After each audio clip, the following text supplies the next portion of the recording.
పోలీసులు second time నోటీసులు ఇవ్వడానికి డెన్ వద్దకు వచ్చారనేది క్లియర్ కట్ సమాచారం. సెకండ్ టైం కాదండి, సెకండ్ టైం వేరే డేట్ ఇచ్చారు ఫస్ట్ అయిపోయిన తర్వాత.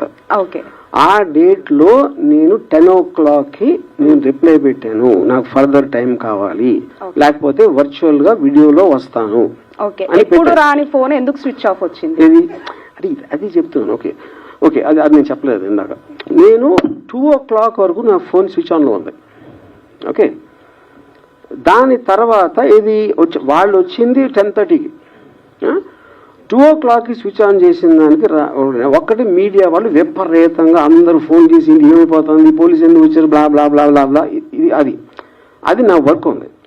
సెకండ్ రీజను, నేను యాంటిసిపేటరీ బెయిల్ చేసినప్పుడు దానికి ఒక 5 వేరే వాళ్ళు చేస్తున్నారు ఒకేసారి అన్న దాని మీద, దానికి ఎలాంటి స్కీమ్ అయ్యి ఉంటుంది, ఎందుకు చేస్తానని హరాస్ చేయడానికి ఆలోచించడానికి నాకు కావాల్సిన టైం దానికి నేను స్విచ్ ఆఫ్ చేశాను.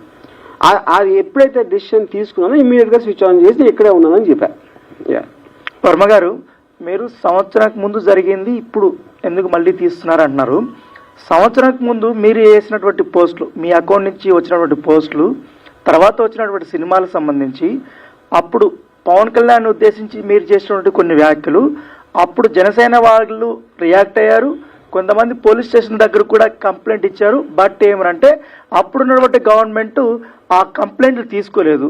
బట్ ఇప్పుడు ఎందుకు ఈ కంప్లైంట్లు తీసుకున్నారు? అది నాకు ఎలా తెలుస్తుంది, మీరు స్పెసిఫిక్ గా చెప్పకపోతే? ఫస్ట్ ఆఫ్ ఆల్ గవర్నమెంట్ మీడియాలో అన్నిట్లోనే వచ్చింది, మీ వ్యాఖ్యలు అన్ని వచ్చాయి. ఎక్కడ కాదు వచ్చింది, డిబేటబుల్ డిబేట్స్ కూడా జరిగాయి సార్.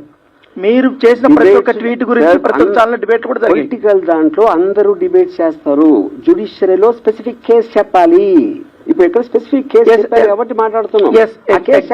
ఎగ్జాక్ట్ గా నేను అదే చెప్తున్నా. మీరు పెట్టినటువంటి 3 గాడిదలకి ఆ ఫోటోలు పెట్టారు కదా, 3 ఫోటోలు, అదేను వ్యూహం సినిమాలో పవన్ కళ్యాణ్ ఉద్దేశం